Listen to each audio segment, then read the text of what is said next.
Bismillahirrahmanirrahim. Hamdan syakirin, hamdan na'imin, hamdan ni'amahu wa ikafi majidah. Ya Rabbana lakal hamdu kama yanbaghi li jalali wajhika wa 'azimi sultanik.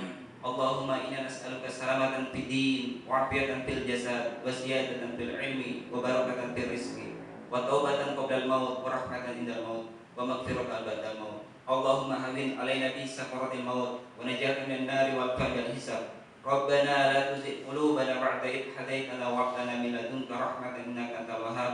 Rabbi ighfirli wa liwalidayya warhamhuma kama rabbayani shaghira. Rabbana atina fid dunya hasanah wa fil akhirati hasanah wa qina adzabannar. Subhana rabbika rabbil izzati amma yasifun, wassalamu ala mursalin walhamdulillahi rabbil alamin. Amin amin ya rabbal alamin. Assalamualaikum warahmatullahi wabarakatuh. Bismillahirrahmanirrahim. Assalamualaikum warahmatullahi wabarakatuh. Yang terhormat Ketua MUI Kota Kendari Bapak Dr. Kiai Haji Muhammad Yahya Ubaid MA. Yang terhormat Dr. Nani Restati Siregar SPSI MSI. Yang terhormat Karo SDM Polda Wilayah Sulawesi Tenggara. Yang terhormat Ketua OPD Lingkup Provinsi Sulawesi Tenggara. Yang terhormat Ketua OPD Lingkup Kota Kendari. Yang terhormat Ketua HIMSI Wilayah Sulawesi Tenggara. Yang terhormat Dekan FKIP Universitas Muhammadiyah Kendari. Yang terhormat para undangan dan peserta seminar yang kami hormati. Berikut laporan Ketua Panitia Kegiatan. Nama kegiatan seminar dirangkaikan dengan halal bihalal yang diselenggarakan pada hari Kamis tanggal 26 Mei 2022 di Gedung Aula Mandala Waluya Kendari. Dasar kegiatan program kerja pengurus HIMSI Wilayah Sulawesi Tenggara periode 2019-2022. Jumlah peserta yang meregistrasi kurang lebih 100 orang yang terdiri dari anggota HIMSI, mahasiswa psikologi, dan masyarakat umum. Tujuan kegiatan: mempererat tali silaturahmi anggota HIMSI dan alumni psikologi wilayah Sulawesi Tenggara, serta menambah pengetahuan wawasan tentang kekerasan pada wanita dan anak ditinjau dari neuropsikologi.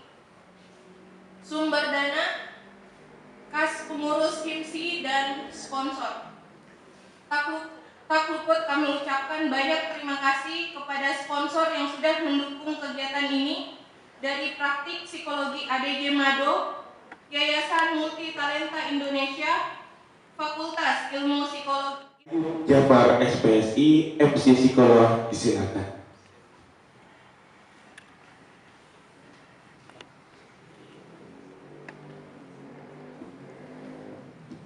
Assalamualaikum warahmatullahi wabarakatuh.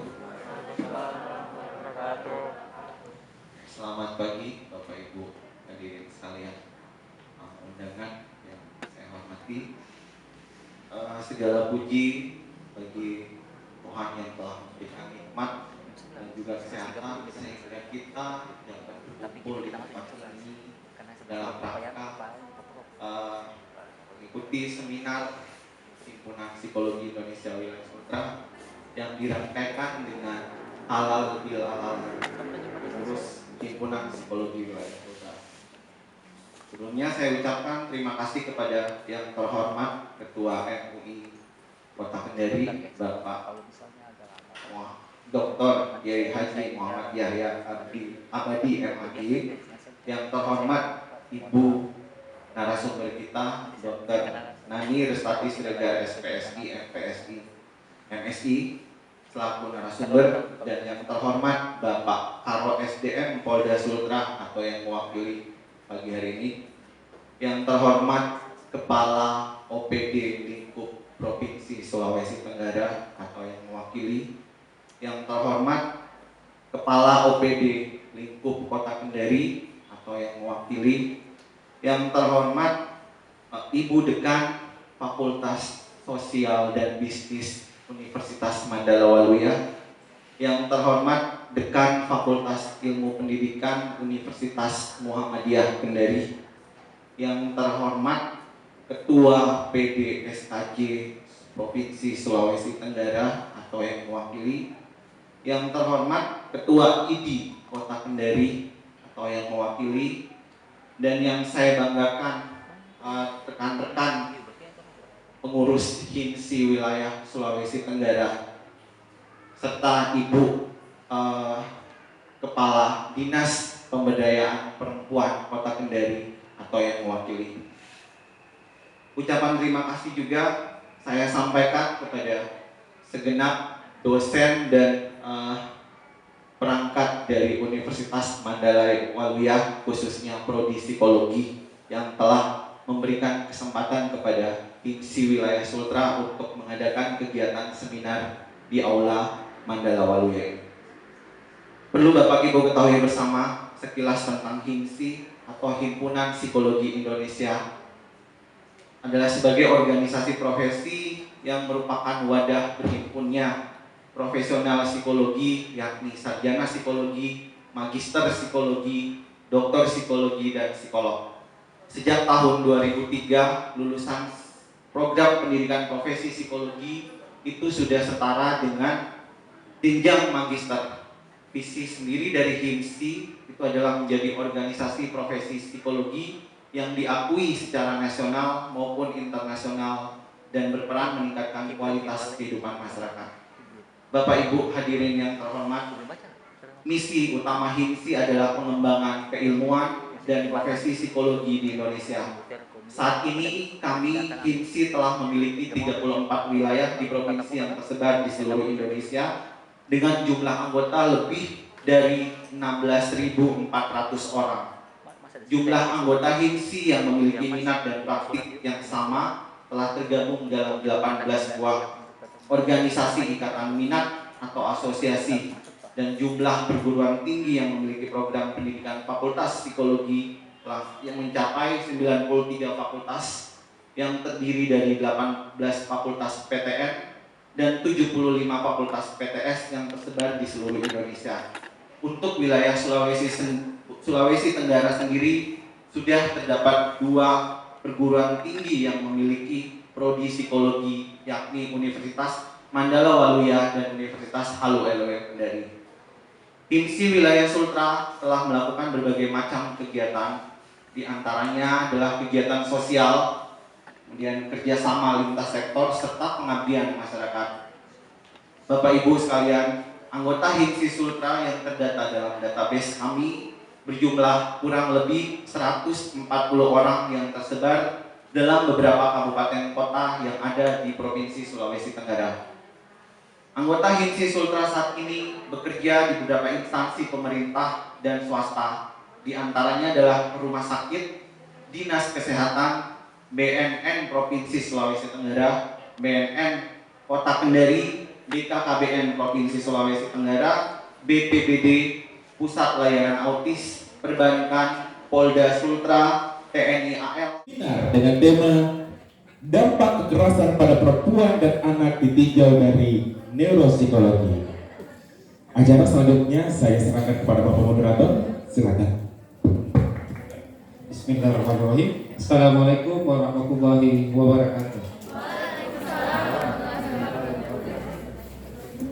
Baik, pada sesi hari ini kita memasuki sesi seminar. Di depan kita sudah hadir narasumber kita pada hari ini, Dr. Nani Rizkati Siregar, SPC MSc. Sebelum kita memasuki kegiatan seminar, pertama-tama saya akan membacakan profil singkat dari beliau. Minta izin Bu. Baik, jadi beliau ini lahir di Kota Kendari pada 22 April 1976. Beliau ini merupakan salah satu dosen di jurusan psikologi, tentunya dosen andalan pada Fakultas Keguruan dan Ilmu Pendidikan Universitas Aduh. Waktu S1 beliau menempuh pendidikan di Universitas 17 Agustus 1945 Surabaya pada program studi psikologi.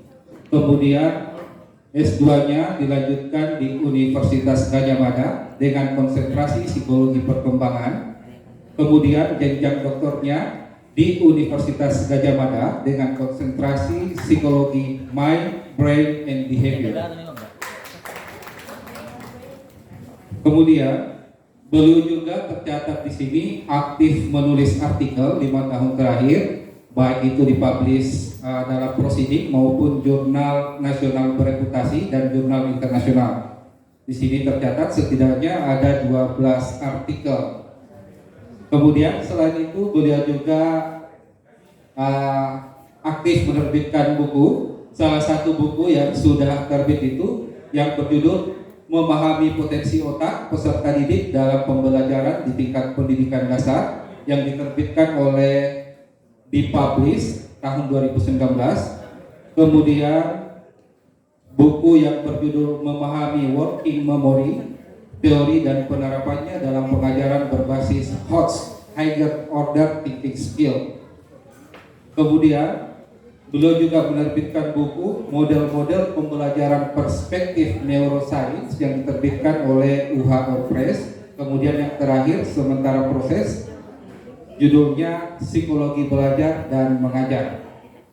Nah, selain itu kegiatan akademik lainnya, beliau juga pernah menjadi juri pada pemilihan mahasiswa berprestasi tingkat UHO sejak tahun 2018. Kemudian beliau juga merupakan penerima hibah penelitian dan Simlitapmas Riset Dikti sejak tahun 2017. Selain itu, beliau juga pernah menjadi narasumber pelatihan soft skill bagi mahasiswa UHO yang diselenggarakan oleh Unit Kewirausahaan dan Karir Mahasiswa UHO. Kemudian beliau juga menjadi reviewer pada beberapa jurnal nasional terakreditasi, antara lain Jurnal Personal Psikologi Indonesia, Jurnal Psikologi Teori dan Terapan, Jurnal Obsesi PAUD dan Jurnal Medediktif. Kemudian beberapa jurnal yang sedang proses akreditasi antara lain Journal of Health and Behavioral Science, kemudian ada Journal of Early Childhood Education and Development, kemudian jurnal tematik, jurnal pemikiran dan penelitian pendidikan, Journal of Psychological Perspectiva, dan jurnal bimbingan konseling Indonesia. Adapun kegiatan eksternal, beliau ini pernah menjadi interviewer bagi para pencari kerja yang diselenggarakan oleh Dinas Tenaga Kerja Provinsi Sulawesi Tenggara mulai tahun 2014 sampai 2016. Kemudian beliau juga tercatat menjadi narasumber pada beberapa acara talk show, seminar nasional maupun workshop, baik di tingkat lokal maupun di tingkat nasional. Baik, demikian profil singkat dari beliau. Untuk efisiensi waktu selaku moderator, saya persilahkan pada narasumber kita pada hari ini untuk memaparkan materinya terkait dengan tema kekerasan pada anak dan perempuan ditinjau dalam neuropsikologi. Pada narasumber kami persilahkan. Iya, video. Pak moderator, saya diminta.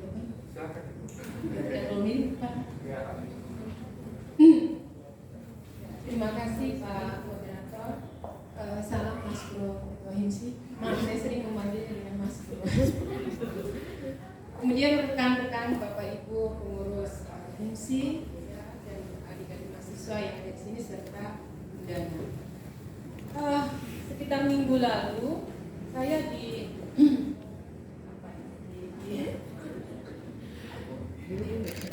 bukan minggu ya, lebih mengagetkan apa kenapa?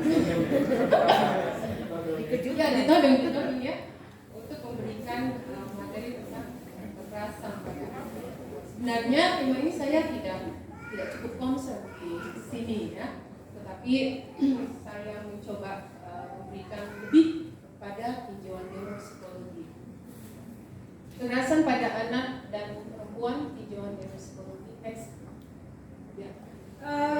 Ini definisi dari PBB yang saya temukan ya mengenai kekerasan pada anak dan juga perempuan. Jadi keduanya serupa bahwa kekerasan itu meliputi fisik ya, mental juga terkait dengan kekerasan seksual.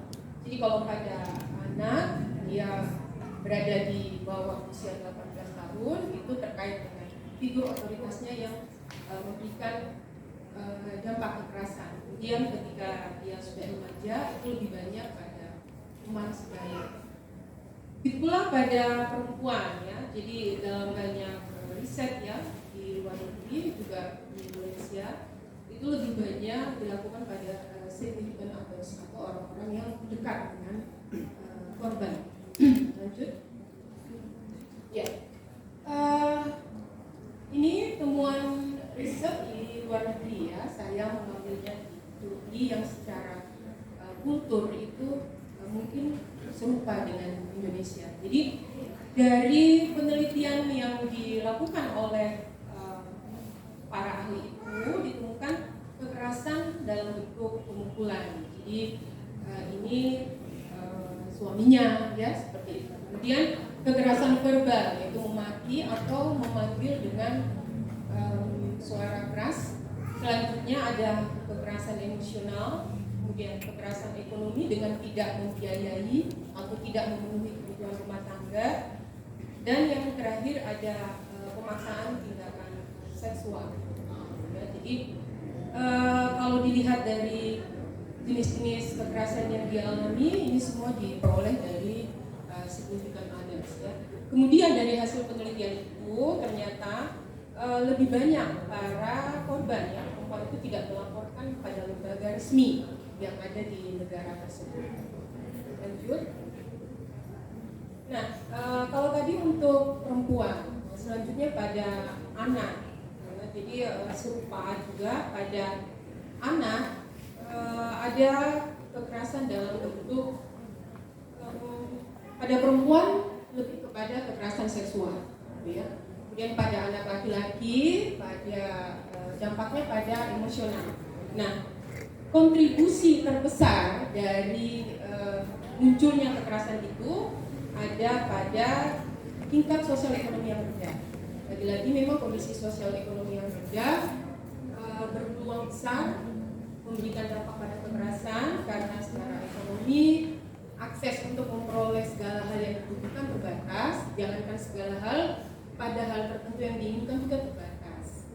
Kemudian pendidikan yang rendah sekalipun tidak normatif ya, artinya ada juga orang tua yang memiliki pendidikan yang rendah tetapi banyak bergaul, banyak memperoleh informasi, dia juga bisa untuk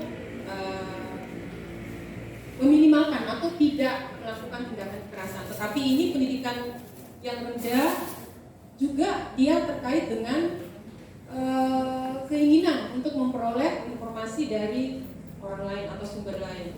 Nah, kemudian yang paling terbesar dalam temuan itu adalah pada anak perempuan itu peluangnya besar untuk mendapatkan kekerasan secara seksual seperti itu. Selanjutnya, nah kalau tadi temuan-temuan di luar negeri ya, bagaimana dengan di Indonesia khususnya di Kendari. Nah ini saya dapat dari teman pengurus HIMSI ya, dari Ibu Dija, juga Ibu Nanik ya, yang bekerja di lembaga ini.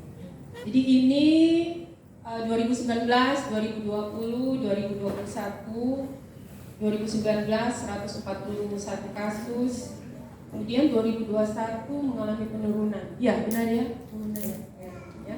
Jadi tadi sini peran psikologi juga besar sepertinya karena terjadi penurunan ya.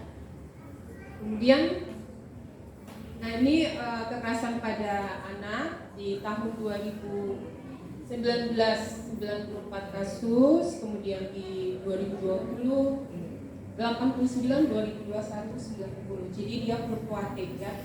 2019 94 kasus, ini saya kira sudah corona, jadi lebih banyak di dalam rumah sehingga kekerasan mungkin lebih terjadi, tapi ternyata 2019 itu belum lockdown ya. Lockdownnya itu di 2020 cukup tinggi juga 89.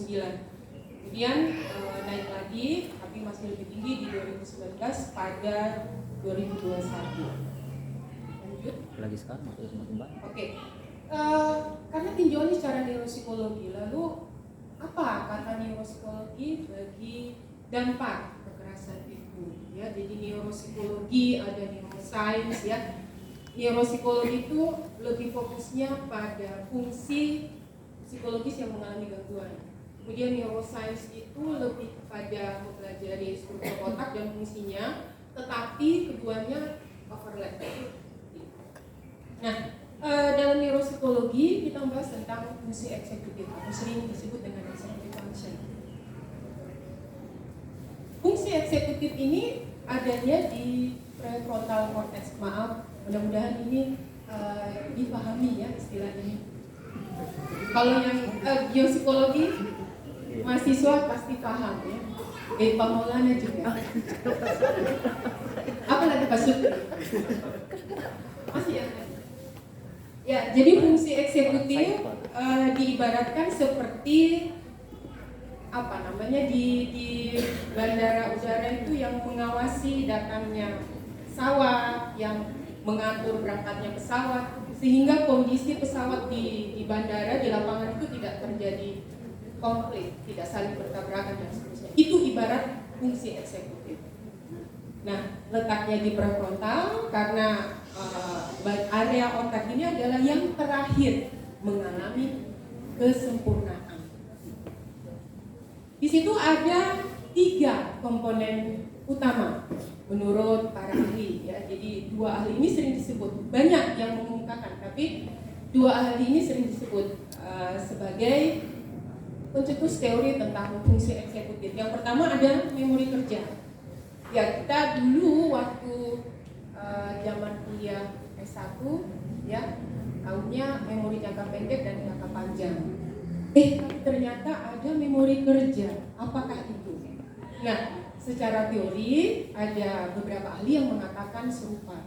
Tetapi untuk Alan Bedley mengatakan keduanya berbeda. Kalau memori kerja itu yang sedang online saat ini, tetapi waktunya cepat. Ya, jadi kalau di dalam tes ada bagian dari tes intelijensi yang backward digit span.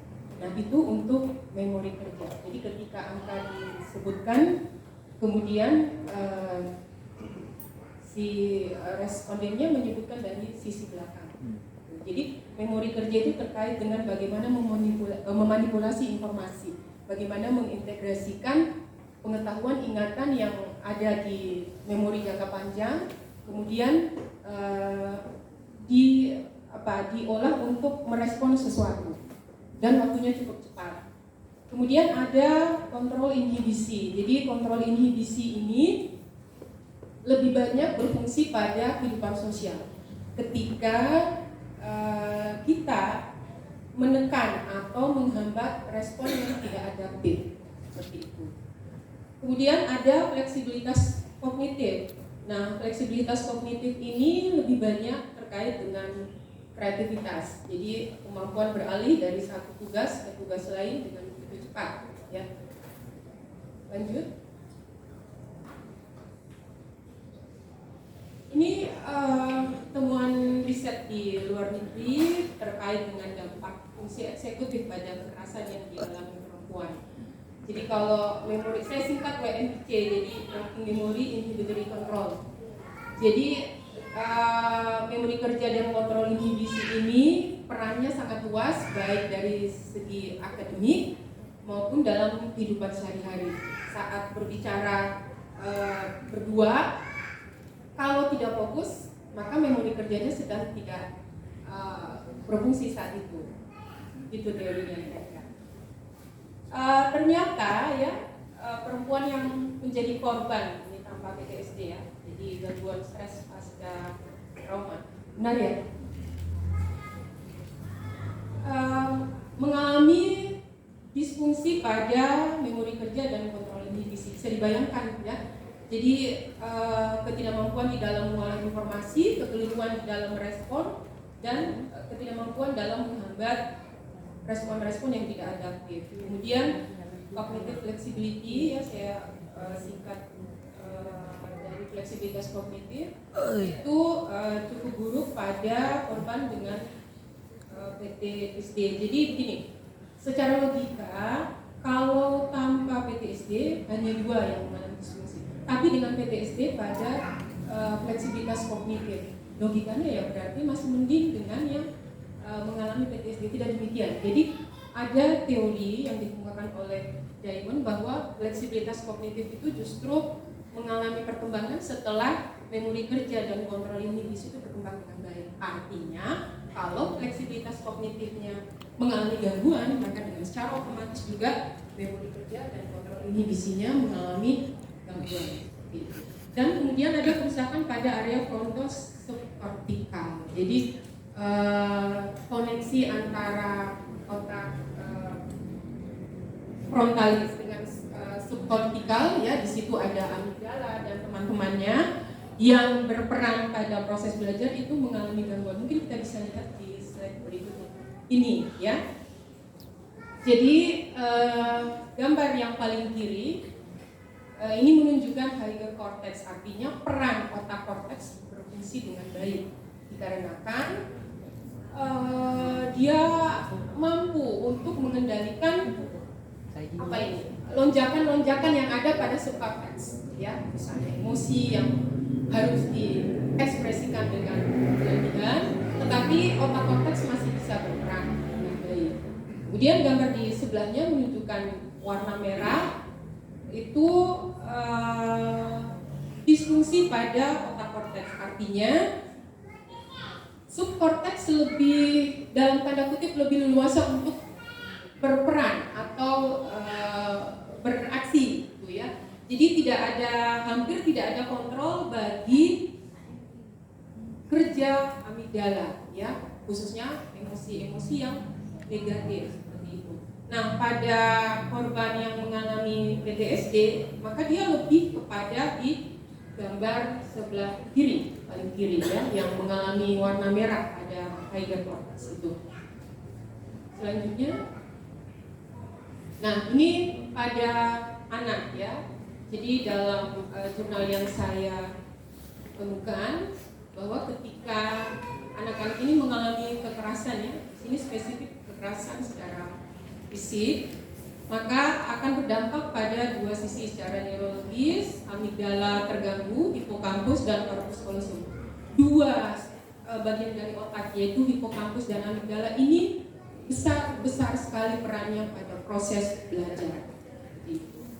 Kemudian secara neuropsikologi mengalami disfungsi pada memori kerja, kemudian kecepatan memproses. Jadi kecepatan memproses ini biasanya pada tes kognitif.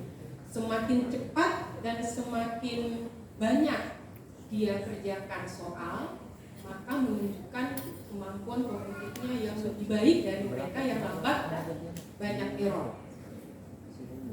Kemudian pada bahasa dan visual spasial. Visual spasial itu banyak berperan pada kemampuan matematika. Ya, karena waktu disertasi saya itu fokusnya pada matematika, ya. Selanjutnya, nah ini secara struktur amigdala dan hipokampus. Saat dia S3 saya belajar ini, saya berpikir begini. Ini pikiran yang tanpa ilmiah saja, ya. Jadi saya berpikir begini, mengapa ada orang yang bisa mengingat sesuatu yang menyakitkan begitu lama, ya, atau mengapa ada orang juga yang trauma dan seterusnya. Oh, ternyata amigdala itu dekat dengan hipokampus. Jadi hipokampus itu berisi tentang pengetahuan yang telah diperoleh sebelumnya, informasi bahkan dikatakan sebagai tempat memori jangka panjang. Dan menurut Dr. Amir Sudi, ya, bahwa di dalam hipokampus itu sangat banyak miliaran sel syaraf ingatan. Kemudian amigdala sebagai tempat menghasilkan emosi di situ ya. Jadi dalam sisi lain untuk proses belajar mengajar ya, saya mengatakan ini karena concern saya di pengajaran ya, belajar mengajar. Mengapa ada siswa yang takut dengan pelajaran matematika ya, atau pelajaran lain yang sifatnya abstrak ya? Matematika kan abstrak. Sebenarnya matematika abstrak tapi tidak menunjukkan hal harus ditakuti. Ya kan posisinya stimulus netral saja, ya tidak perlu ditakuti. Tapi ketika diajarkan oleh guru yang sangar ya dalam tanda kutip, kenapa Bunda nih langsung ketawa ya bilang sangar. Maka yang diingat adalah sangarnya, masuk pula matematika, susahnya minta ampun, sehingga menjadi matematika sulit. Nah, strategi guru itu kalau dia belajar neuroscience ya, harusnya dia tahu bahwa amigdala yang dekat dengan hipokampus itu dia membuat strategi pengajaran yang bisa menjadikan siswa happy ya, happy secara brain dan happy pula secara belajar ya. Lanjut. Nah, ini di dalam buku apa ini? Developmental Executive Function ya. Jadi ini saya ambil dari disertasi saya. Saya sengaja menampilkan sekedar untuk membayangkan ketika anak mengalami kekerasan ya, secara fisik dan secara emosional, padahal di rentang usia ini ada perkembangan otak untuk kedua kalinya, gitu ya. Nah, kalau kita lihat di usia 3 sampai dengan 12 tahun, ini istilah fungsi eksekutif dingin dan panas. Ini teori yang menyatakan bahwa fungsi eksekutif yang panas itu terkait dengan emosi, sedangkan fungsi eksekutif yang dingin itu kognitif ya. Jadi kalau kita lihat perkembangan dimulai dari 3 tahun terus mengalami progres ya sampai dengan 12 tahun. Jika di antara rentang usia itu mengalami gangguan, kita juga bisa bayangkan bagaimana ya kerusakan otak itu, sekalipun kerusakan otak itu tidak terjadi secara fisik, misalnya traumatic brain injury ya karena benturan atau kecelakaan, tapi kerusakan otak yang disebabkan oleh kekerasan secara psikologis itu ya maupun fisik. Lanjut. Ya ini sampai dengan lansia. Selanjutnya. Ini ya, jadi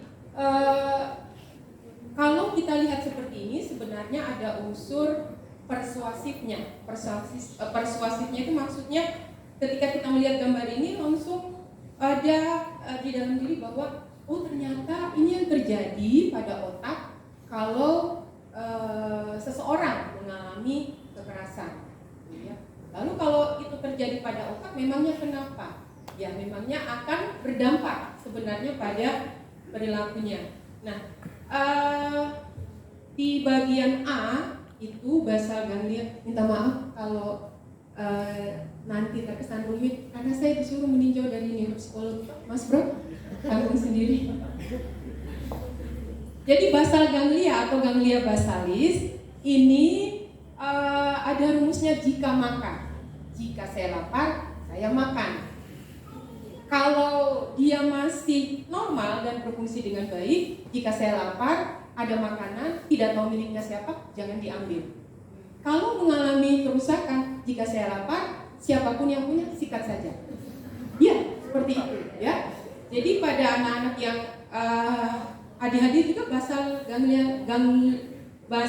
ganglia basalisnya atau basal ganglia ini mengalami kerusakan ya, sehingga kontrol motoriknya itu tidak bisa dikendalikan.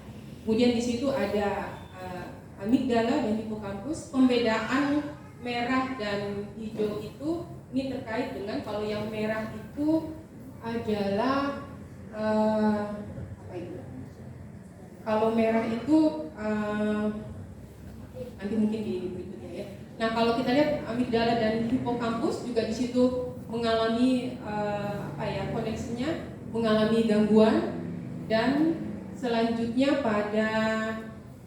ada bagian C orbitofrontal cortex ya. Jadi prefrontal cortex itu salah satunya yang bagian otak yang langsung terkait dengan sistem limbik itu ada pada orbitofrontal cortex, ya. Jadi dia langsung terkait dengan emosi, gitu ya. Selanjutnya, nah ini secara apa ya? Secara grafisnya ya, supaya mungkin memudahkan. Jadi frontolimbik artinya area frontalis dan limbik mengalami gangguan. Nah, di situ lagi-lagi ada hipokampus dan amigdala. Dalam biopsikologi, ya, para mahasiswa yang pernah mendapatkan itu, hipokampus dan amigdala ini dua bagian otak yang sangat penting berperan pada proses belajar, tidak hanya belajar secara akademik, tapi belajar dalam kehidupan sehari-hari. Kemudian ada OFC. Kenapa harus ada OFC? Karena dia langsung terhubung sirkuitnya dengan sistem limbik. Kemudian di sebelahnya yang warna biru, frontal striatal, ya. Jadi di sini lebih banyak terkait dengan fungsi kognitif, ya. Jadi kalau di dalam neuropsikologi atau neuroscience ada istilah lateral dan medial. Jadi kalau lateral itu berurusan dengan kognitif, kemudian medial itu berurusan dengan emosi, ya, dalam beberapa temuan. Lanjut.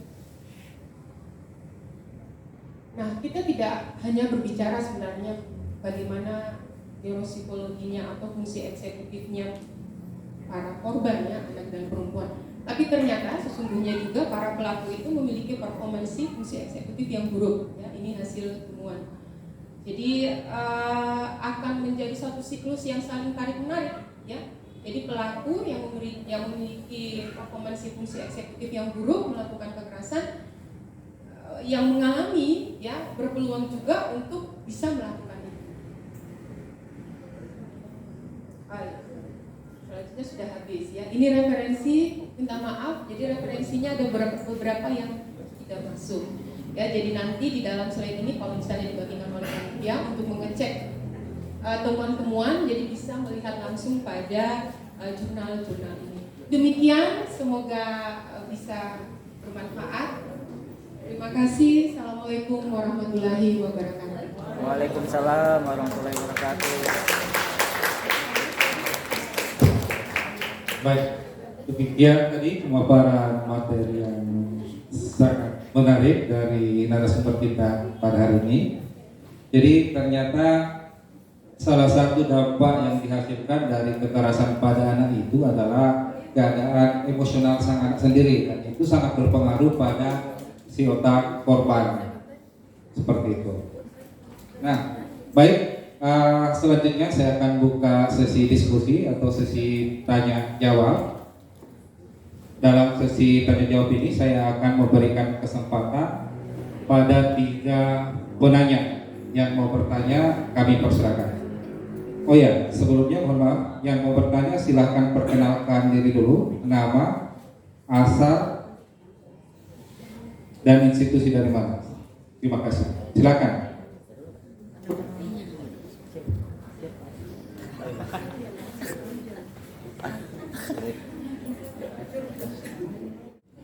Assalamualaikum warahmatullahi wabarakatuh. Waalaikumsalam warahmatullahi wabarakatuh. Perkenalkan, nama saya Maulana. Langsung ya. Pertanyaan saya sedikit cerita dulu, Bu. Saya punya anak. Kalau dipercayai.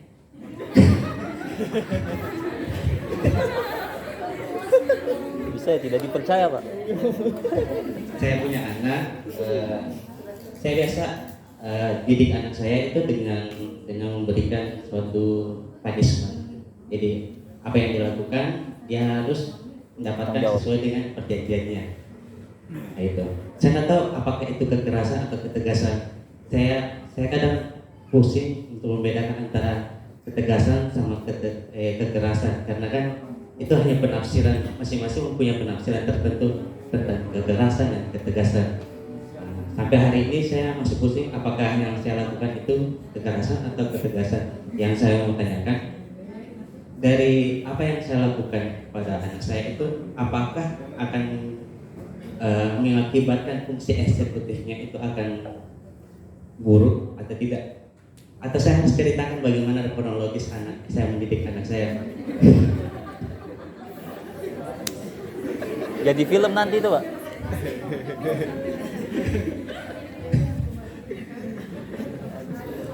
Pada dapat pamul. Pamul dia unik. Jadi saya biasa kalau sama anak saya itu Ingatkan saya kalau sudah jam sebelum 11. dia melakukan sesuatu saya sudah kasih perjanjian. Kalau misalnya Siapa ketua namanya ketua kalau misalnya yang melakukan LGD-nya ini, kita? oke, hukumannya apa? Oh, hukumannya tidak main tap. Ada orang sudah tentukan orang. Itu perjanjiannya. Vera. Ketika dia melakukan sesuatu yang kesalahan dan melanggar perjanjian itu, saya langsung menghukumnya sesuai dengan perjanjiannya. Jadi saya anggap itu bukan hukuman sih, tapi itu konsekuensi dari perjanjian yang dia bikin dan kepada saya. Nah, hanya responnya itu yang membuat saya secara psikologis ngeri, Bu. Karena ini kasihan ya anak. saya mau tanya apakah dengan cara itu fungsi eksekutifnya itu terganggu atau tidak? Terima kasih.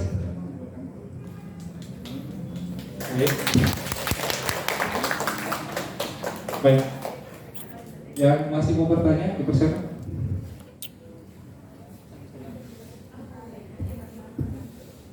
Di depan, Bu, deretan ketiga.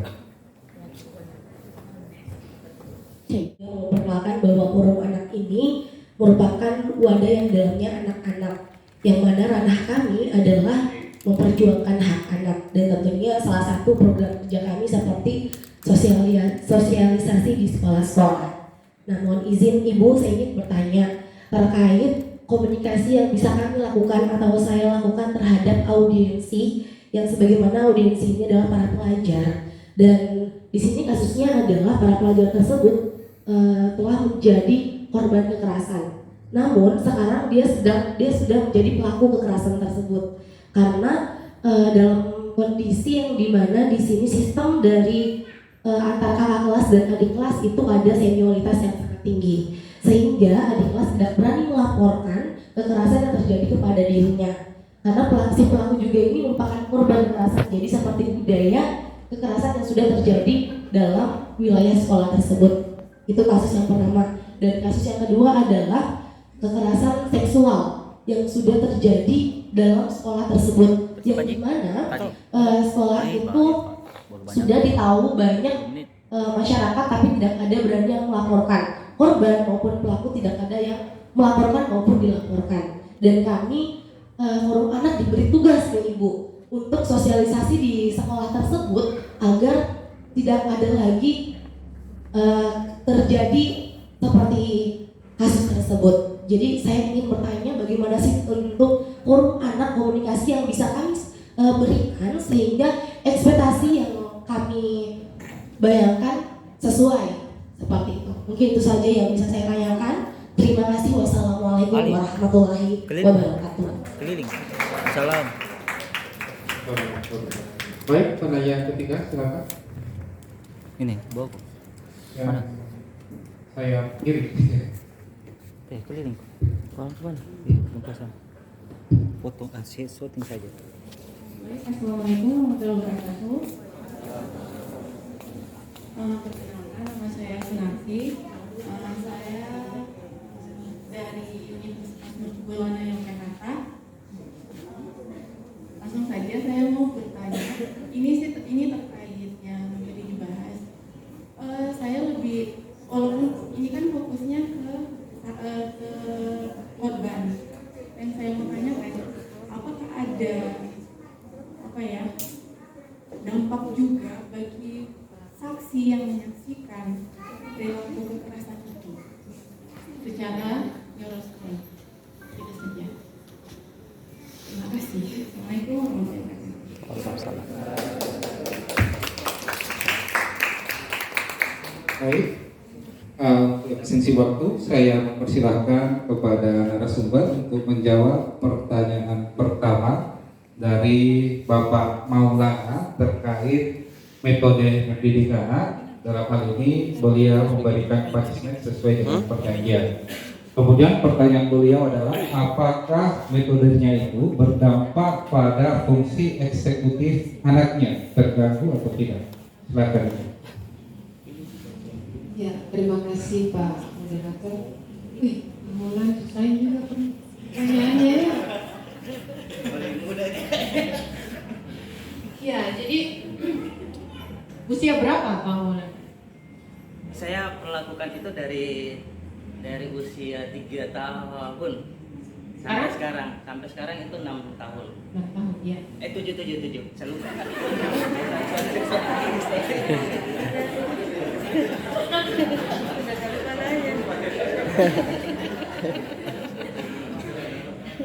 Ya, oke Pak Maulana ya. Terima kasih. Jadi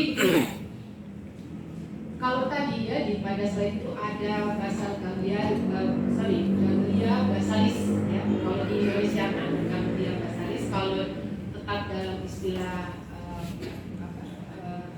Yunani dia basal Ganglia. Jadi area itu berfungsi untuk meregulasi tindakan ya. Jadi dia makanya rumusnya jika maka. Jika saya kalau tadi ya jika saya lapar saya harus makan ya. Kalau berkembang dengan baik ya normatifnya bagus. Jika saya lapar itu makanannya siapa? Saya boleh izin ke siapa? Nah, penerapan aturan sebenarnya adalah salah satu bentuk melatih basal ganglia ya. Hanya saja seperti apa penerapan aturan itu dan apakah ini pemisahannya antara ketegasan dan kekerasan di mana? Nah sebenarnya kalau itu bersifat kekerasan yang bisa tahu kan Pak Maulana sendiri juga dan yang merasakan adalah si anak ya si anak. Jadi akan terlihat pada gerak-geriknya keseharian ya pada saat diajak diskusi kecil-kecilan seperti itu mungkin akan kelihatan dan ketika dia melakukan tugas-tugas tertentu sesuai perkembangan itu. Kalau sepanjang itu tidak ada hal yang bersifat mencurigakan, maka kita tidak bisa terburu-buru mengatakan jangan-jangan eksekutif fungsinya rusak, jangan-jangan eksekutif fungsinya lagi mengalami gangguan. Bisa seperti itu juga ya, karena begini, memberikan punishment dan reward itu kan kita sudah pelajari di masa lampau ya. Dan salah satu bentuk penerapan dalam setting akademik itu juga seperti itu ya. Maka implikasinya juga dalam kehidupan sehari-hari. Jika kontennya memang berdampak pada kekecewaan pada anak ya, kemudian berdampak pada stresnya pada anak yang itu berkepanjangan, bisa juga kita menyebutnya ada nanti dampak pada fungsi eksekutifnya ya. Mungkin nanti kita lihat pada memori kerja ya. Ketika kita menanyakan sesuatu, dia jawab ya. Padahal sebenarnya secara fisik fokus, tetapi secara mental dia tidak bisa memfokuskan perhatian. Juga pada kontrol inhibisi. Kontrol inhibisi itu kemampuan untuk menekan respon yang tidak adaptif. Memang pada anak sebelum masuk usia sekolah dasar, anterior cortex stimulatnya itu belum berkembang dengan baik. Itu jalur yang menghubungkan limbik dengan prefrontal. Makanya latihan-latihan seperti itu sebenarnya untuk menjadikan skill anterior stimulat cortex itu jadi lebih baik. Nah, itu bagian dari prefrontal. Di pause. Kembali lagi, apakah itu bersifat kekerasan atau ketegasan yang bisa merasakan olahraga? Ya kalau saya mengira-ngira belum ke arah sana bilang ada tes fungsi eksekutif itu ya, tapi tidak usah dikasih kalau tidak ada kecurigaan. Jangan juga membuat-buat kecurigaan gitu ya. Iyalah ya. Jadi kalau membuat-buat kecurigaan awal juga. Jadi kalau tes fungsi eksekutif itu dia berbasis speed ya. Jadi dia saya punya softwarenya ya, jadi dia dari rentang anak sampai dewasa. Tapi untuk apa juga kita kasih kalau belum ada hal yang berarti untuk dinilai ya. Jangan kecurigaannya Pak Maulana saja. Gimana Pak Supriyo? Ke pertanyaan kedua Ibu dari Selena ya, dari Ketua Forum Anak Kota Kendari. Nah, jadi beliau ini bertanya, bagaimanakah caranya membangun komunikasi pada anak yang sudah terlanjur menjadi agresor atau pelaku, yang sebelumnya orang tersebut adalah korban, sekarang berubah menjadi agresornya. Itu yang pertama. Kemudian yang kedua, bagaimanakah cara membangun komunikasi yang baik pada korban seksual, khususnya pada perempuan? Mohon dijawab Ibu. Ya, terima kasih. Ini juga pertanyaannya berat, gitu ya. Jadi saya teringat pada ada waktu saya mengikuti sebagai juri untuk pemilihan mahasiswa berprestasi ya, WHO yang akan dikirim pada tingkat nasional. Jadi dia di situ salah satunya adalah saya mengapresiasi dia membuat buku saku untuk anak-anak yang korban banjir waktu itu ya. Jadi banjirnya bukan cuma satu kali, berulang kali. Dan dia buat buku saku di situ menarik ya, bagus. Tapi memang perlu ada perubahan dalam beberapa hal. Nah, terkait dengan itu, jadi pada anak ya yang merupakan korban, maka peluangnya juga pada dia usia dewasa nantinya bisa jadi melakukan hal yang sama. Itu bisa seperti itu. Ya, jadi di otak kita ada neuron. Jadi secara cermin ya, kalau kita bahasakan secara ininya ya. Jadi secara cermin ini berperan dalam konteks sosial ya. Jadi misalnya kalau ada orang senyum, kita ikut senyum juga seperti itu. Maka ya perilaku pelaku kekerasan, kemudian juga korban terpapar virus dengan itu, di kemudian hari dia melakukan hal yang sama adalah salah satu bentuk fungsi dari neuron itu ya. Bagaimana caranya? Saya tidak pernah ya melakukan itu, tetapi dalam beberapa riset yang saya baca di jurnal, salah satunya begini, jika dia masih usia anak, maka kita coba mengajak diskusi dengan buku bergambar. Saya punya buku tentang anatomi otak tapi bersifat kartun ya. Tidak dibayangkan sebagai sesuatu yang susah, bukan ya. Jadi misalnya begini, di buku itu ada jantung, kemudian ada otak ya, lalu otak itu didesain sedemikian rupa dengan warna dan fungsinya. Jadi sebenarnya begini, sebenarnya apa? Sebenarnya adalah ketika kita mengajak diskusi pada anak itu, tujuannya adalah untuk meminimalkan perilaku yang muncul di kemudian hari sebenarnya ya. Jadi kalau kita hanya sekedar berdiskusi ya, menyampaikan secara informatif, ini mungkin hanya sekedar pengetahuan saja ya, yang tersimpan di memori jangka panjang. Ada baiknya juga disertakan dengan visual, gambar ya.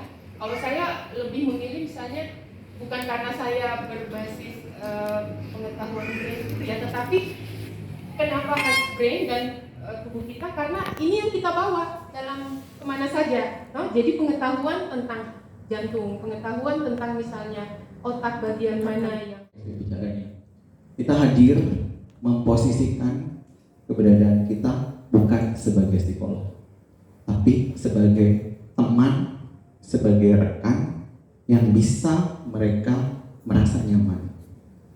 Artinya bagaimana kita bisa memperoleh informasi untuk membangun komunikasi?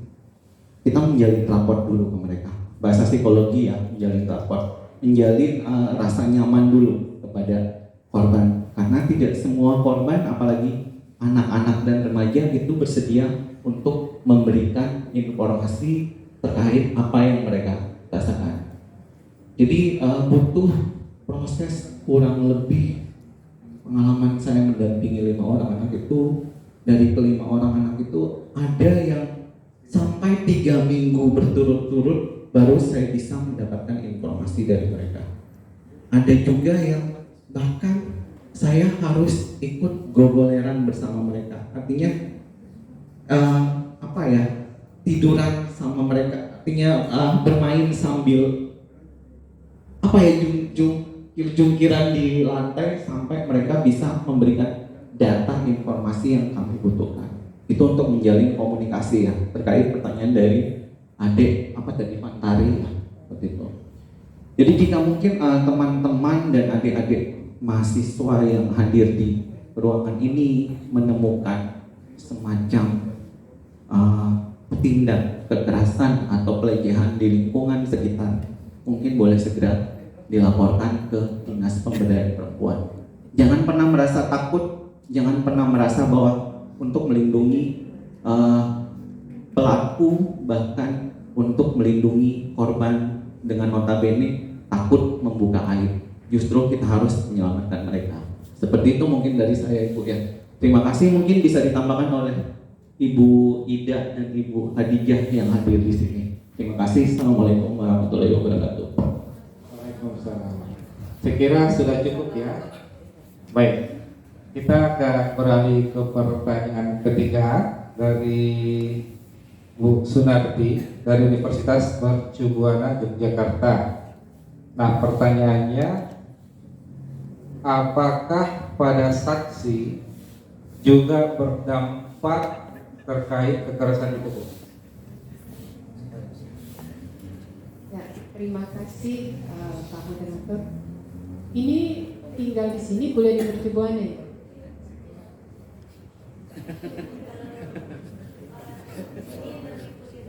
Oh ya, semester berapa? Oh, semester akhir. Ya, saya pikir dari Mercu Buana khusus datang ke sini ya. Oh, rasanya kawannya Pamulan. Maksudnya itu kalau ini? Ya.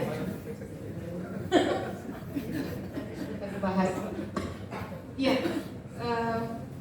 Ada yang dari Mercu Buana ya. Kalau tadi saya sempat mengatakan ada neuron itu ya. Jadi neuron saraf kognitif itu berfungsi lebih banyak berperan pada saat konteks sosial ya. Jadi dua orang yang berdialog berkomunikasi kita sudah bisa mengatakan konteks sosial, masuk interaksi antara pelaku dan korban ya. Bagaimana dengan mereka yang menyaksikan seperti itu? Apakah bisa berdampak pada dirinya? Kalau menyaksikan secara kontinu ya, begitu pula korban yang mengalami kekerasan secara kontinu, itu dampaknya serupa karena dia menyaksikan ya, walaupun tidak memperoleh kekerasan secara langsung, tetapi menyaksikan itu kan lebih juga menyebabkan tekanan-tekanan psikologis yang luar biasa ya. Ada hal yang terkait dengan itu adalah kondisi pada sistem limbik ya. Di situ ada amigdala dan juga hipokampus. Apa yang disaksikan ini akan terekam langsung ya. Jadi peristiwa-peristiwa yang mengandung emosional itu langsung direkam di sistem limbik ya. Amigdala juga di situ punya memori ya. Begitu pula dengan hipokampus. Beda dengan informasi atau peristiwa yang butuh higher order thinking ya, seperti itu. Jadi menyaksikan pun kalau secara kontinu bisa berdampak pada dirinya. Ya, sama dengan korban secara kontinu mengalami itu bagaikan siklus, dia akan mengulang nanti di masa berikutnya. Kenapa? Karena secara jalur di syaraf merespon itu. Jadi yang kita takutkan sebenarnya itu adalah ketika peristiwa-peristiwa atau informasi-informasi yang bersifat emosional yang merusak ya, itu terekam di hipokampus ya, dan itu akan terngiang-ngiang terus, akan menyebabkan individu menjadi tidak nyaman dengan kondisi itu. Nah, ketika tidak nyaman, ada kecenderungan untuk melakukan hal yang sama. Demikian ya.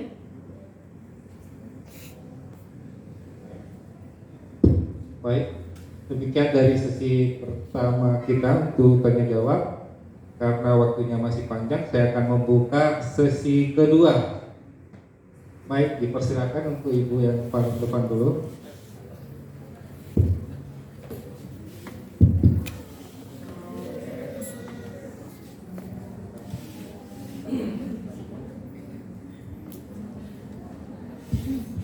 Berdiri ya. Baik, silakan ibu perkenalkan diri.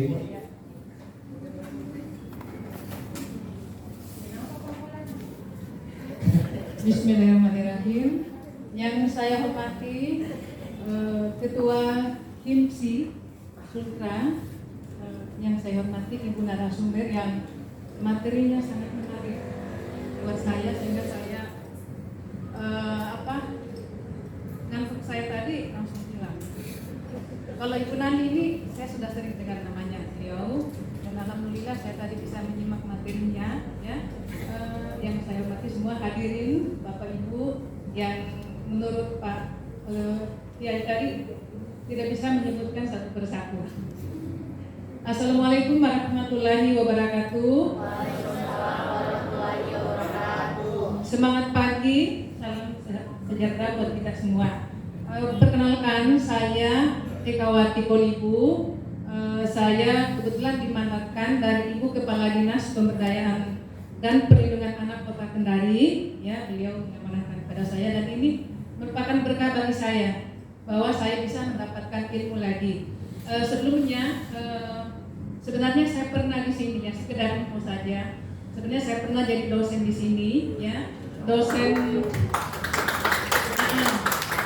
kalau ya sekitar tahun 2012 ke bawah. Pada saat itu kebetulan tenaga pendidik yang basicnya dari bidan ya, kemudian yang sudah S2 itu masih hitungan beberapa orang. Alhamdulillah saya pernah di sini ya, di prodi keperawatan dan prodi kesmas ya. Namun karena pernah saya mengurus pindah beralih ke Kopertis, tetapi ternyata Allah menunjukkan saya bahwa Anda harus di birokrasi. Jadilah saya tetap berkarir di birokrasi. Nah, saat ini tugas saya diamanahkan sebagai Kepala Bidang Pemenuhan Hak Anak. Ya, kalau Pak Ayub itu selalu ada berkontribusi di Dinas Pemberdayaan Perempuan dan Perlindungan Anak Kota Kendari, itu di bagian bidang layanan ya Pak Ayub. Ya, saya sering dengar juga namanya Pak Ayub, tapi beliau lebih banyak berkecimpung di PTD pelayanan. Nah, ini tanggapan sekaligus pertanyaan buat narasumber. Nah, sebenarnya kalau di pemenuhan hak anak, saya juga dapat ilmu baru, Ibu narasumber dan semua hadirin. Ternyata anak ini, ya, anak ini memang punya hak, ya.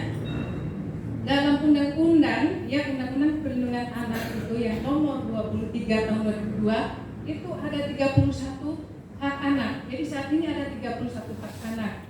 Ya, mulai dari dia bermain, bahkan mendapatkan nama pun dia punya hak. Jadi jangan sampai kalau kita memberikan nama yang tidak bagus, itu sebenarnya hak anak di situ ada yang terabaikan. Nah, sekarang di Dukcapil malah sekarang sudah ada lagi peraturan bahwa memberikan nama itu tidak boleh multitafsir, ya, tidak boleh disingkat-singkat. Nah, ini sebenarnya ada kaitannya semua. Nah, tanggapan sekaligus tadi Pak dosen ya, Pak Maulana, saya tertarik pertanyaannya, ya. Dan ini pertanyaan sering juga ditanyakan ketika saya memberikan sedikit materi di sekolah ramah anak, ya. Pertanyaannya antara lain begini, Bu Eka, dulu kan ini kita dididik keras, tapi banyak berhasil. Ya betul kan? Saya juga. Saya kalau terlambat bangun, saya ditarik dari tempat tidur sama orang tua. Begitu keras saya didikan dulu, mungkin pengaruh penjajahan Belanda ya, Jepang. Jadi orang tua itu mendidik anak-anaknya begitu terus. Tapi banyak yang berhasil, banyak yang jadi pejabat, profesor dan segala macamnya. Nah, tetapi sekarang begini, jawaban saya begini. Ya, sebenarnya sih apa bedanya pendidikan yang dulu yang keras? Kalau sekolah saya ingat, kapan saya terlambat, semua teman-teman, ini pinggang kita dipelisir. Saya masih dapat itu, saya di SD, dipelisir. tapi memang kita jadi takut berbuat salah. Terima kasih saya diberikan kesempatan untuk bertanya dengan narasumber karena sangat langka untuk bisa. Oh ya, sangat langka untuk bisa bertemu dengan narasumber ya. Oke, perkenalkan nama saya Iga Sriwati, saya dari Prodi Psikologi UGM. Saya sangat tertarik dengan tema hari ini yang berkaitan dengan neuropsikologi karena kebetulan memang saya dengan Pak Ayub sama Bu Dija sudah beberapa tahun terakhir ini kami memang menggeluti membantu teman-teman yang di kota untuk penanganan atau pendampingan kasus kekerasan. Tadi dijelaskan oleh narasumber bahwa ada area eksekutif. Nah, area eksekutif yang di daerah lobus frontalis. Saya jadi tergelitik untuk tahu ketika fungsi eksekutif yang ada di frontalis, ketika itu terjadi benturan yang kemudian akhirnya berdampak sangat berat, jadi rusak seperti itu, Bu. Apakah kemudian fungsi yang di eksekutif itu bisa di backup oleh lobus parietalis atau lobus occipitalis sesuai dengan fungsi dan struktur yang ada di dalam otak, seperti itu. Terima kasih.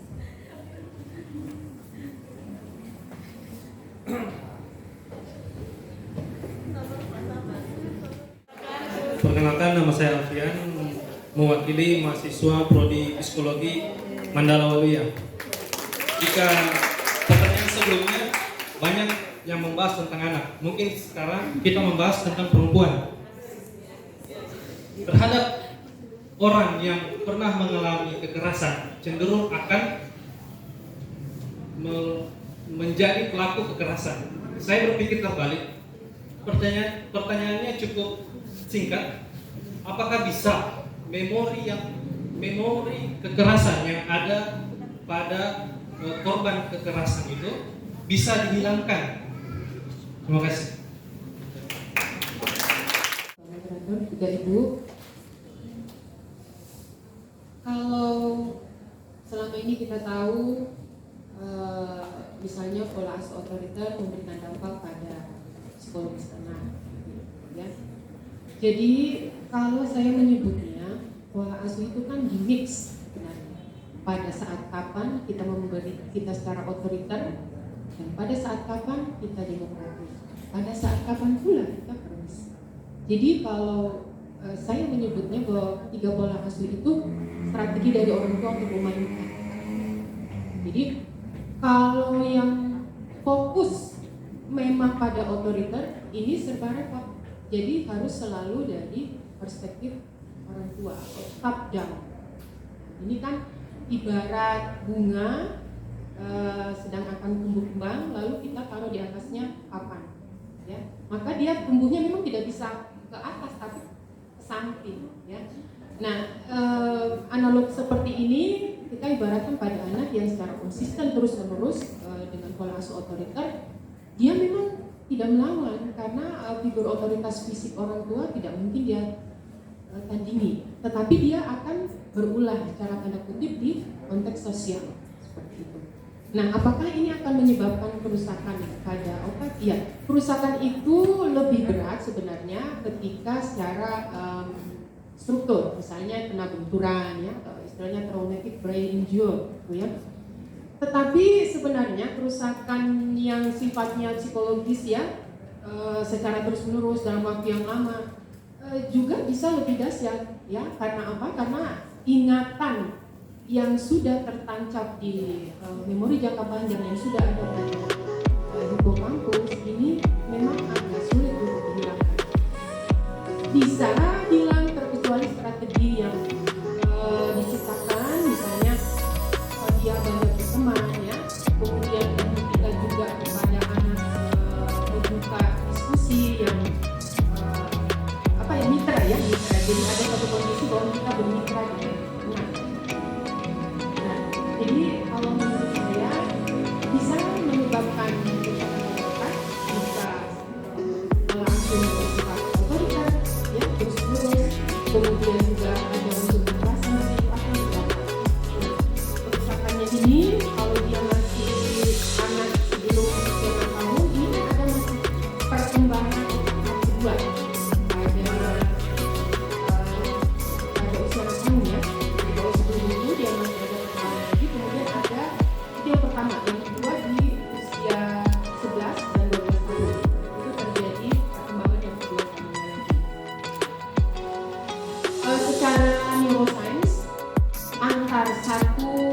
neuron dengan neuron lain itu dihubungkan dengan sinar. Ya, sinar terbentuk karena ada faktor latihan, pengulangan.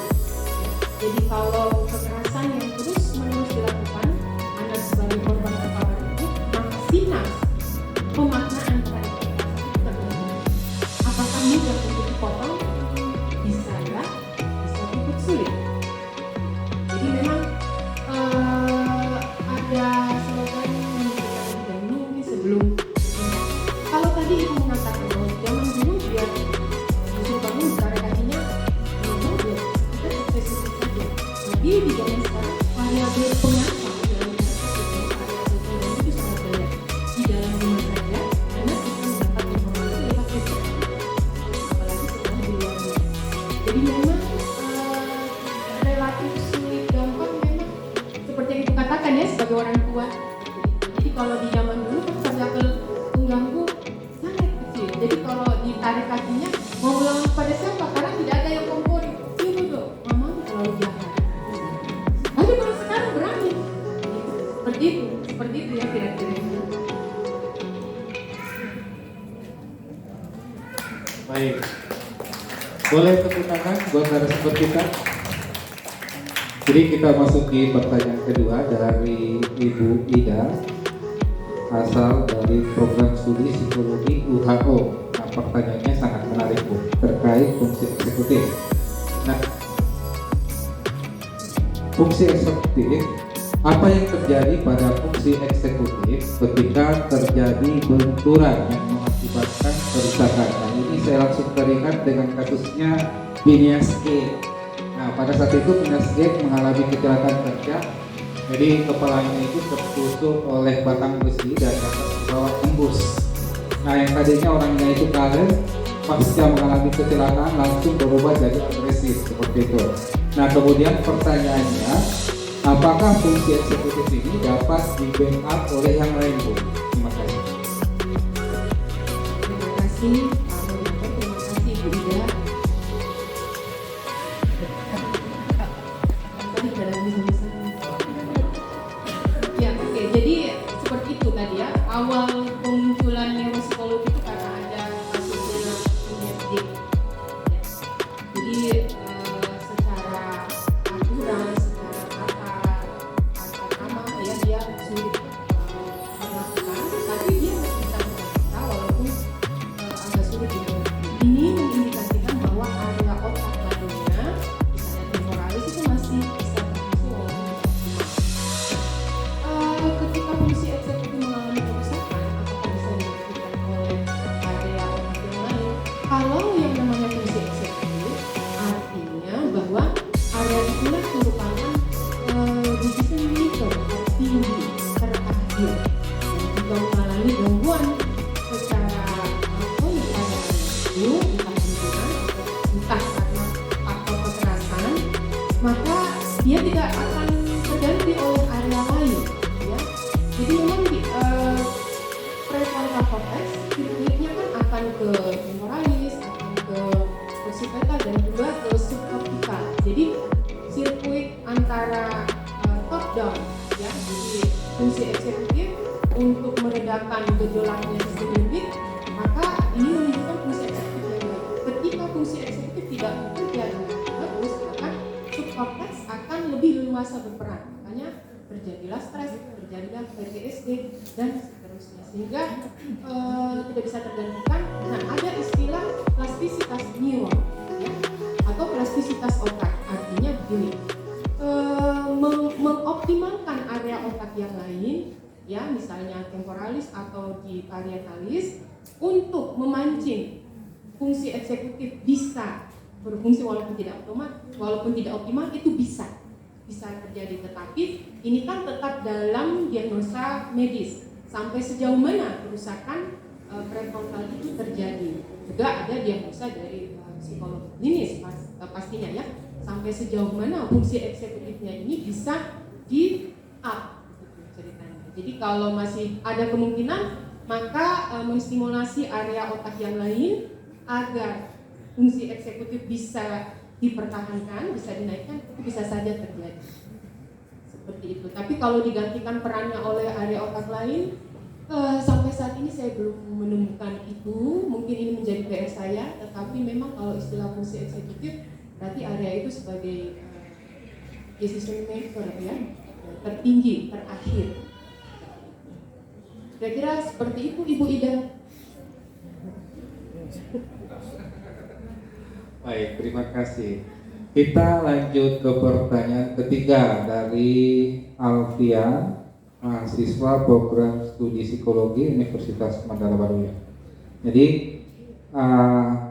Pak Alfian ini mau bertanya seputar apakah ketika seseorang mengalami kekerasan akan cenderung tertanam pada memori, khususnya pada long term memory atau memori jangka panjang.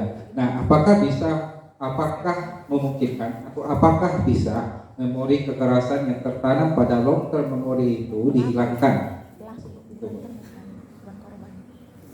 Terima kasih Pak Moderator dan hadir mahasiswa bertanya.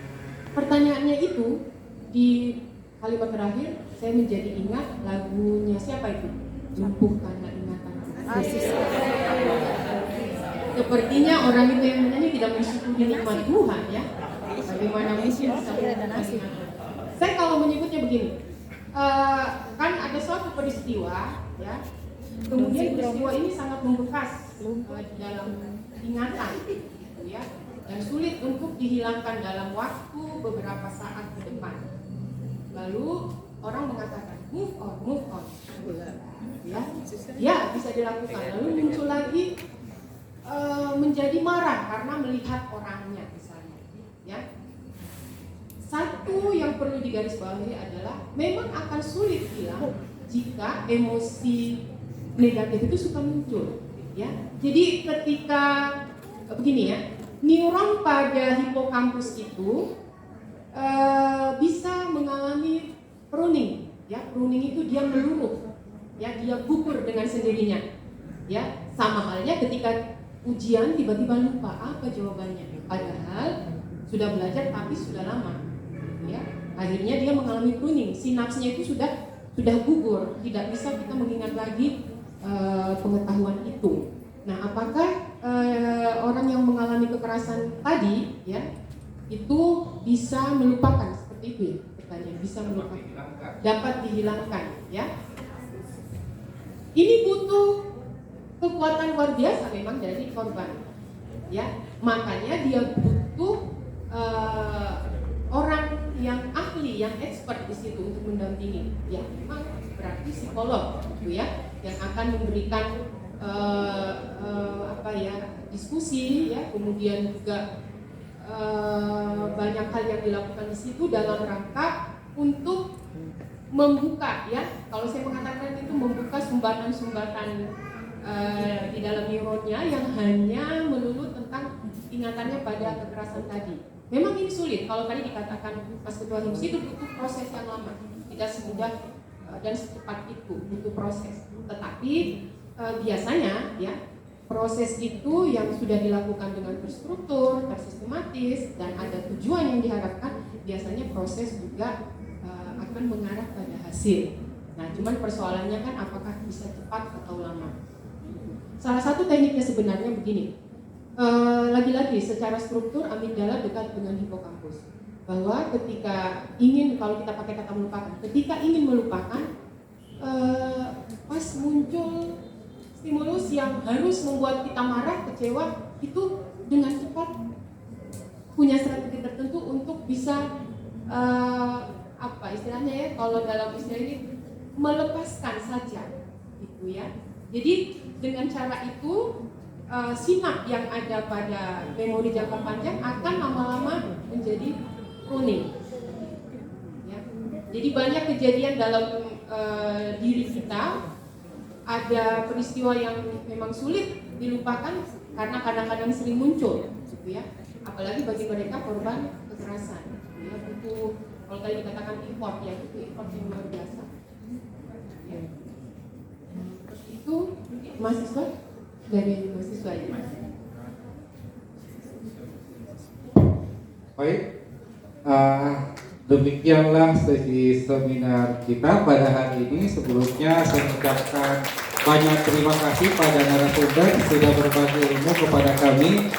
Semoga informasi yang kita peroleh dari beliau bisa bermanfaat bagi kita semua, khususnya pada ilmu dan pengembangan ilmu psikologi. Baik, untuk acara selanjutnya saya kembali serahkan kepada MC yang ganteng. Oke. Baik, terima kasih, tepuk tangan dulu untuk proses seminar kita hari ini. Terima kasih juga kepada Ibu narasumber, Ibu Dokter. Saya sebagai orang yang tidak pernah mendengar ilmu psikologi, hari ini sangat terpapar dengan informasi yang sangat berharga. Boleh tepuk tangan lagi untuk Ibu narasumber yang paling cantik yang ada di depan. Dan tentu saja hari ini proses kita belum berakhir. Untuk saja kami persilakan Ibu narasumber dan Bapak moderator untuk kembali ke kursi yang ada di depan. Karena selanjutnya kita akan langsung masuk ke acara door prize. Dan saya deh. Saya nonjok dulu. Iya, cipika.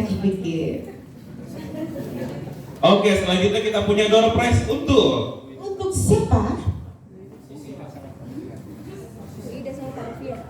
Ibu Ida sama Ya, Pak selanjutnya Alfian. Ibu Ida dan Pak Alfian kami mengundang Yeay. untuk maju ke depan. Pak Alfian lagi. Tepuk semangat dulu Pak Alfian. Sudah dapat door prize. Bagaimana? Kita batalkan? Jangan tahu nanti lapor. Ya, yang akan menyerahkan adalah Ibu Bendahara Himpunan Psikologi Indonesia Wilayah Sulawesi Tenggara. Paling banyak uangnya ini. Ibu Cuan. Makanya saya dekat. Ibu Cuan. Iya, silakan Ibu.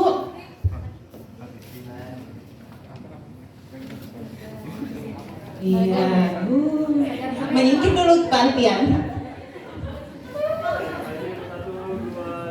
3, iya. Selanjutnya. Iya, semoga cuan-cuannya mengikut sama yang terima door prize ya. Iya, amin. Tadi saya dengar sama panitia yang dapat hadiah dari Ibu Bendahara katanya dibawa kursi. M. Syukri Sirajudin SPSI MA, beliau juga adalah sebagai Wakil Ketua Himpunan Psikologi Indonesia Wilayah Sulawesi Tenggara. Iya. Silakan. Iya, aduh.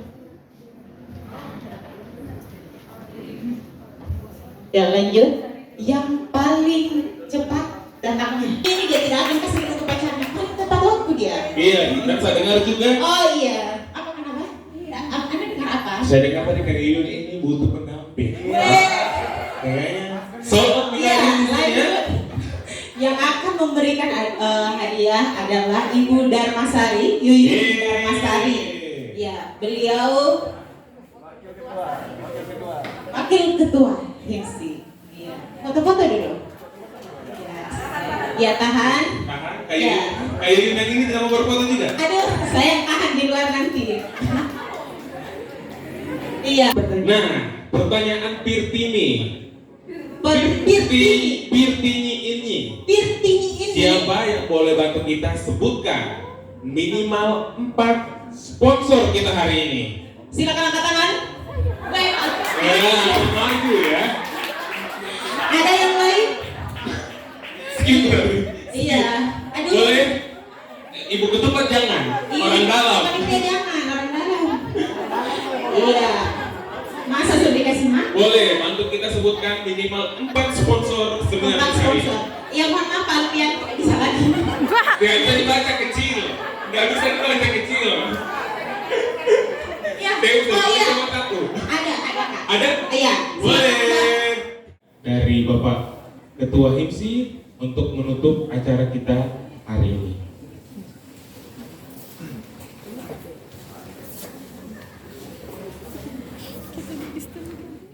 Warahmatullahi wabarakatuh. Untuk kalimat nutup dari saya ya, saya mengucapkan banyak-banyak terima kasih kepada tamu undangan yang berkenan hadir pada hari ini, Ibu dari Dinas Pemberdayaan Perempuan Kota Kendari, Ibu Dekan Fakultas Ilmu Pendidikan Universitas Muhammadiyah Kendari, dan Ibu Dekan Fakultas Ilmu Sosial dan Bisnis Universitas Mandala Waluya yang diwakili oleh Prodi Psikologi, kemudian rekan-rekan pengurus IMSI dan teman-teman sejawat dari Himpunan Psikologi Indonesia Wilayah Sultra. Tidak lupa juga dari sponsor pada kegiatan hari ini. Saya mengucapkan terima kasih banyak atas partisipasinya yang berkenan memberikan sponsorship untuk kegiatan pada hari ini. Atas nama pribadi dan atas nama Himpunan Psikologi Indonesia, saya mengucapkan mohon maaf lahir dan batin apabila ada kekurangan dalam kegiatan ini. Terima kasih. Assalamualaikum warahmatullahi wabarakatuh. Waalaikumsalam warahmatullahi wabarakatuh. Nah, dengan disampaikannya sambutan untuk menutup acara kita hari ini, maka berakhirlah pula seluruh rangkaian seminar yang disampaikan dengan acara halal bihalal oleh Himpunan Psikologi Indonesia Wilayah Sulawesi Tenggara tahun 2022. Saya Odang pamit dan sampai jumpa di seminar HIMSI Sultra tahun 2023. Dan selanjutnya kita akhiri acara hari ini dengan sesi foto.